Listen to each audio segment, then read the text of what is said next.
All right, guys, now we're sitting down with Jonathan Atkins. He's pretty well known for Grubbworm, I would say. It's probably the most recognizable stick shift car, in my opinion.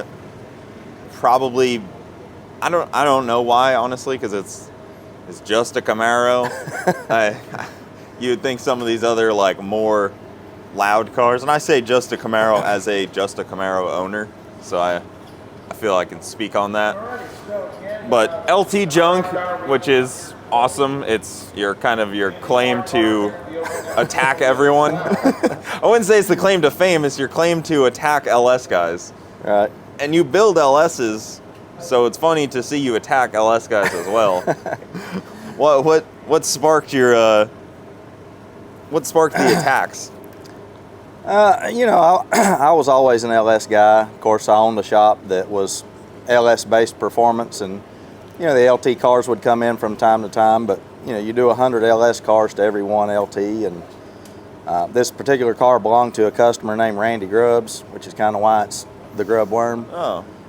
But anyway, we worked on the car for years. Probably started working on this car maybe 17, 18 years ago. And I kind of hated LT1s. I was one of the biggest haters, because they were harder to work on and they leaked oil, and it was tough. But Randy, he was dedicated to it and did some really cool stuff over the years. Eventually we did a turbo setup and the car made killer power. It was reliable. It kind of opened my eyes to, hey, these really aren't so bad. Yep. And so he was dedicated to it and paying you guys along the way to kind of develop the platform on this deal. That's cool. Yeah, we converted it to a 24X, which give it like an LS car's PCM and ignition system, course, which made it much more reliable to get rid of the OptiSpark. And after you fix those kind of issues and put an ECU on them that's more tuner friendly, they're really not a bad engine, especially for boost. And I just, I dig it. Everybody hated on LT1s online, and they called them junk and, get an LS and LS swap, and, it's kind of just a good way to, show them. Yeah, and the LT1 body style Camaro is kind of like the less desirable one, in maybe in my opinion only, but I know there's a ton of people that do desire that catfish look as much. Yeah, it's kind of like a four-eyed Mustang, versus, the Fox bodies versus the later Fox bodies. A lot of people like the four eyes. We've got some jacked up looking headlights on this one, it's not factory, but I kind of like the LT1 look, the blacked out headlight buckets and everything. Yep. But, it's a fourth gen, so. So you went 684 yesterday at 211. Oh, no. Sorry. I wish. You went the 698 at 209. Yeah. Sorry. Once I read the 211, I was like, oh, no, that was Nick, because he went high mile an hour of the deal. Yeah. He was actually even saying that LT1 is a better engine than an LS last night. He said it on camera. Well, he says it over and over, and I keep trying to sell him an engine or give him a little sponsorship so we can really screw with the LS world, but every time I think he's on board, he's got another LS engine in it. He could probably sell his LS and be into an LT for cheaper. Yeah, I was ready to give him my backup LT, and just let's put it in there. If you're willing to make headers, I got the engine, but it's just so much work, fab work wise, to swap it. So I get it, but. So to touch on the LT1 a little bit, I know it's just kind of a small block Chevy at this point, but what makes it superior? Is it the head clamping? I think so. I mean, there's a small block Chevy could be so much better than what we even have in terms of cylinder heads, port layout, port flow. But like you said, cylinder head clamping, it's 5-bolt per cylinder design, and the head fasteners are just really close to the bore. Yeah. So if you do a hoop or an O-ring, copper gasket, the bolt pattern is just right next to the hoop. So the chances you're going to lift a head enough to push compression is very unlikely compared to an LS or a small block Ford or whatever, because they have 4 per cylinder primarily. You get in the aftermarket blocks and you got extras, but when you've only put 4 around the bore, you can also think about if you measured the distance between each fastener to make 4 fit symmetrically on 8 cylinders, they're much further apart. Yeah. Whereas if you squoze them all down, you couldn't have a 4-bolt per cylinder pattern because it just wouldn't fit as the bore space carries down the line. Yeah, that's always seemed like one of my frustration points on the LS is even if you get the badass 6-bolt headed block, they're still going to kick the gasket out of them when you try to lean on it. Yeah, I mean, the LS cylinder head, as far as like the layout being a symmetrical port, the size of the ports, and just everything about it is better. But then you get to the main thing is just like keeping it together. Yeah. And with the small block, like an LS car making the same power would probably do it with 15 or 20 less pounds of boost, but it has more trouble staying together. We run 60 pounds of boost compared to like an LS guy running 40 to make the same power. And that's a lot on a V8. Like, I know boost numbers are relative to, a lot of things, but 60 on a V8 is big. Yeah. The LT1, we had it as high as 70 in like some 8th mile stuff, local shootouts when we're competing against cars that really we have no business racing against, not stick shift racing. Yeah. So it's seen 70 and lived to tell about it many times. The boat is bow tie block, so it's small block Gen 1 now. Still small cubes, but the most boost we've had on it to this point is about 55, 56. So. What's your best 8th mile on that? When we set that record at FL2K a couple of years ago, it went a 431 at like 170, 169. Yeah, it's crazy because some guys can't really get after it that well in the short track with the stick shift. They just rely on the horsepower out back, and they're just like, all right, we're just gonna. They don't let the chassis. Your chassis always kind of done a lot of the work, a lot of the heavy lifting, I would say. Yeah. And a lot of people kind of think backwards on it, or they can't figure out to get their car to actually get down the track. And that's one thing I've always looked at this F-body as an F-body owner, like, I need to get mine to do that. At like 1,200 feet, your car's separating more. Like, it's actually driving the nose farther into the ground. Yeah. I'm out of power by like 200 feet. Yeah. Well, that's good and bad. And I think a lot of that is something we're actually trying to calm down a little bit or prevent a little bit, because when you get down track, 4th gear, it probably has a lot to do with aero, and the car is such a wedge going down the track. As once it gets to speed, the front suspension is actually almost 1.5 inches below ride height. So it's like the back is just fully extended, which essentially makes it like it has no rear suspension. So every little bump in the track upsets it. We really want the car to like get out in 3rd, 4th gear and then kind of lay down. But the torque arm, by design, the more it separates in the back, it's like the more it wants to separate, because your instant center point just keeps climbing. Yeah. It's not like a Fox body, unequal link four link.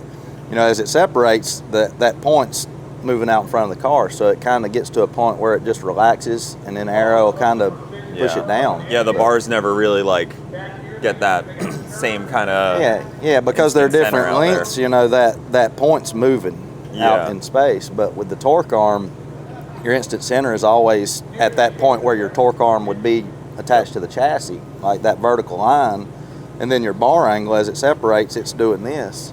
So that point is just getting higher. It's just trying to drive the tire into the track more and more and more. But once you get to the limit, then it's kind of like it's just unloaded and unsettled. How much do you think of pinion angle on this deal? Oh, everybody has a different idea what pinion angle even is. Yeah, of course. I mean, when I was measuring it, I was like, I measured like 6 different spots. I was like, what is the pinion angle? But my opinion on pinion angle is you would go off of like your balancer, so the angle of the engine, and then you would set the pinion angle maybe to negative of that. Yeah. And when you got a small tire car that sits really low, and these things, drive shaft, the size of the tire would determine if the drive shaft's even running down to the tranny or up. Yeah. So there's a lot to think about, but based off of the comparison of the engine's angle itself, -2. But also you got to think about the suspension's moving 7 inches on this thing. So I kind of it's almost like you just eyeball it put the car on the lift and monitor the pinion angle through the entire range of suspension. Yeah. And then you kind of just take the best average. So it might be 3 or 4 negative at ride height, but it's going to come back to, in line at full separation. Yeah, it makes sense because, I mean, your car's completely different suspension down track than it is on the starting line. Yeah, I want it to be lined up where it's actually at under power. Yeah, because you're only driving it on the starting line for a split second, and then you're already kind of gone. Yep. Yeah, we were talking a bunch with Nick last night about topped out suspension, and I feel a lot of people fall into that trap here at this race more than other races. Yeah. And it gets extra scary when there's like a little bump or something, and you see the car start to dart. Yeah. That's when you can usually tell the suspension's at its limit, is when I mean, get a little darty. If the track's a little bumpy, you definitely know it, and it's kind of crazy. You can. It seems like you're at your limit, with power because it's spinning in 4th gear. Yeah. When you're 200 mile per hour and your drive shaft speed on the data log is just a sawtooth blade. But then you can come back in and add power, and it'll still make gains, and the graph looks the same. It's really weird. Do you use anything for traction control, or do you just? It's got a cheaper version of Davis traction control. It's like the self-learn. It's just doing its thing all the time. And yeah, you can unlock it in like the Holly on the deal, or. Well, the Davis is the TC2, so it's made specifically for Holly. It's not like the Holly's built in. You pay for the the service or whatever, but it's not like the really awesome where you would plot your points and look at your drive shaft curve. It's just it's monitoring quick changes in drive shaft speed constantly. There's no like plot or anything. So I'm not gonna say it's not very good, but like it will help us if we make a shift, and we used to occasionally spin on the shift really bad, like the 1-2. Actually in Florida, when we set the record, we raced Garrett in the mullet, and we got by him because he red lit. And then we had to race Prospero, and we kind of jumped out on him. We thought we were going to win this 4-car shootout, and then we knocked the tires off on the 1-2 shift. So we got the Davis on it now, and it'll usually save it if that happens, but a lot of the minor spin, it doesn't really seem to catch it. So it's okay. It helps a little.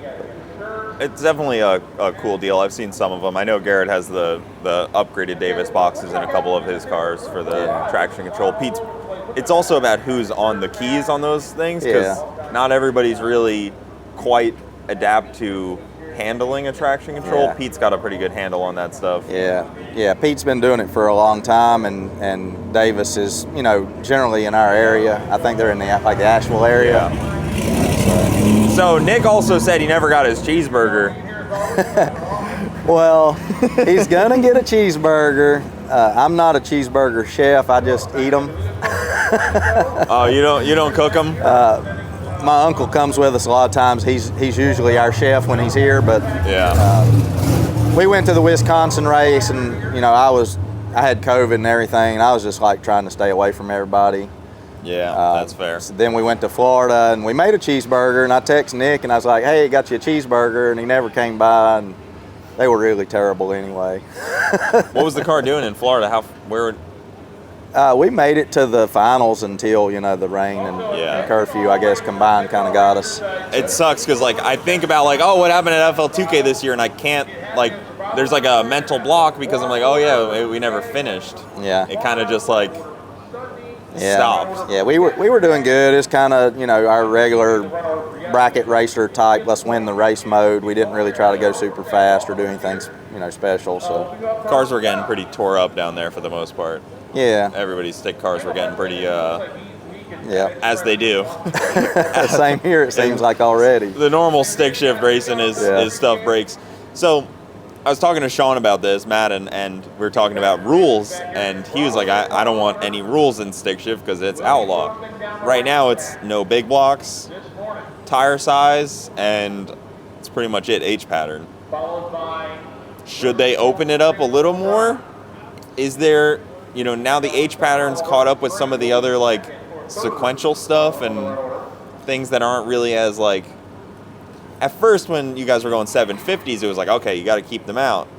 But now when everybody's going deep in the 6s, it's like, okay, well. Yeah.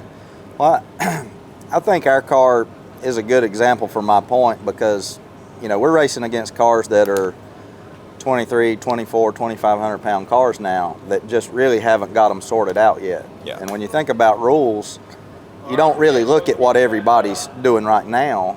You look at what the combo should be capable of. Yeah.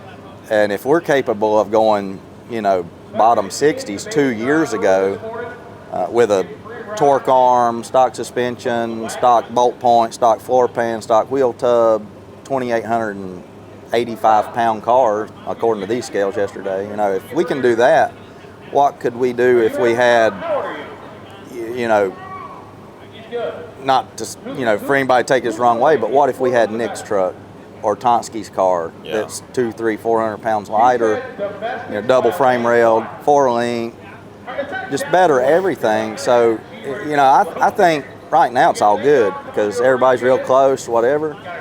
But somebody like Joel Steele or, you know, these new cars, Josh Manning, he's not here. He's supposed to be here, but, I mean, he went 60s down in Florida. You know, those guys are coming, and they've got potential to probably go teens or 20s or something. Well, even, you know, Sean Madden's car, he's got a 115 millimeter turbo, billet block, a solid axle, 4-link. Yeah, it's just a matter of time. It's got the recipe, but, you know, everybody can start with the same recipe, but what comes out of it is very different. And, you know, he'll admit it. He's new at this. He's learning. He's figuring it out. Once he figures it out, like, that's a lot of car to figure out. I think for rules, I like the rules being open. I think that's some of the draw. You know, if you get so many rules, you know, it kind of likes, well, you know, guys aren't going to change their turbo or they're not going to change specific things about their combo just to fit rules maybe, especially if it has the potential to slow them down. But I think, you know, right now, whatever, it's fine. But at some point, I think they're probably going to have to do like a weight rule at the very least, you know, just to kind of keep things in check. You know, I really don't care if some guys got stock front suspension or a stock firewall or any of that, because if every V8 had to weigh 2650 or something, for example, you know, that would keep it in check. And then, of course, you'd 4 cylinders, 6 cylinders, you know, a little bit less weight or whatever that would create, you know, parity. Yeah, let the 4 cylinders weigh whatever. I mean, good luck, you know. And even like the rotaries, like rotary going #1 qualifier, let them weigh whatever, because you know once that thing comes down to, I don't know the guy at all. He may go all the way, but those things are finicky to make laps in. Yeah, with the stick shift class in general, you know, everything is you know, it's just so on the edge as far as your drive line, drivetrain. You know, people, there's more potential for driver error, I guess. Yeah. And that's what makes it so interesting and close. And, you know, you see guys with slower cars win all the time. But you know, eventually, there's going to need to be some rules, I think, reined in. That's kind of the crutch of all drag racing, is like the rules eventually come in, and especially, what is it, 20 grand to win this class?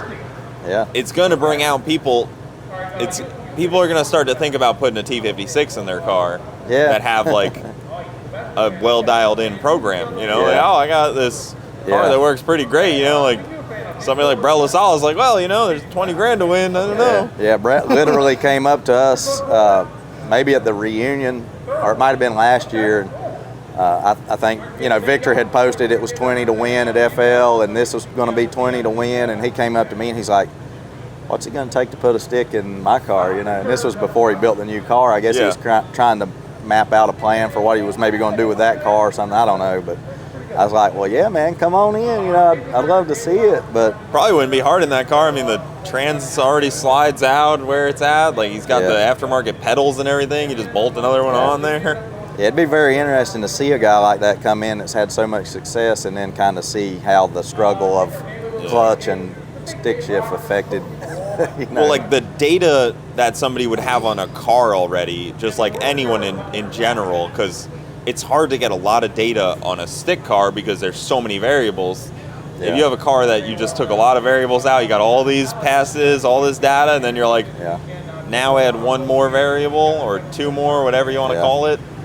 It's the clutch variable and the shifting variable. I mean, with the stick shift car, all the fast cars, at least V8, you know, rear wheel drive stuff's radials now. So I mean, his car would pretty much be plug a manual in, have a good clutch guy. Once you get the clutch right, it would be fast.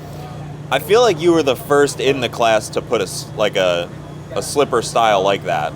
Like not a slipper valve, not like any of that kind of nonsense. It was like an actual pro stock style slipper clutch with weights and everything. The first guy I would say, or at least to my knowledge, that really raced regular was Yandro and the Real Teal car when Wesley owned it.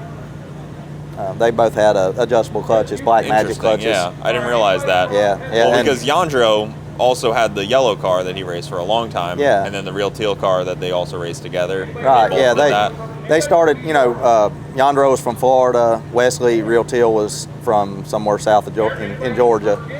And they started coming to some of our local races, and that was like right at the point where I really started racing this car. You know, I'd bought it from the previous owner, and I guess at the time only Yandro ran radials, and we kind of thought that was funny. You know, he came up all the way to North Carolina. He was, you know, racing our little local race on radial. Nobody was on a radial, and we thought, this dude's crazy. You know, you go look in the catalog to buy a set of tires, and you look at radials, and it says for automatic transmission only. But he, you know, he kicked our butts. I mean, the car was consistent, and he had it working good. And I think Real Teal, Wesley maybe put radials on, you know, just after that, and then we did. And as soon as we put the radials on the car, I mean, it was like we instantly picked up 2/10 and all the consistency in the world. You know, it's like, man, why didn't we do this, you know, 2 years ago? But radials are king. Radials are the freaking best. I mean, you can't go wrong with a radial. And now it's stepping up to the 315s. It's like everybody's starting to try to squeeze 315s on the cars all of a sudden. And that seems like a fairly new thing. Also, it used to just be like maybe LDR would run it. Now everybody's kind of starting to creep into that. It's cool. I've seen this car progress for a long ass time now, which is awesome. That was why when I was planning to do this stick shift stuff, I was like, how exciting, because I watched every single one of these cars progress for so long.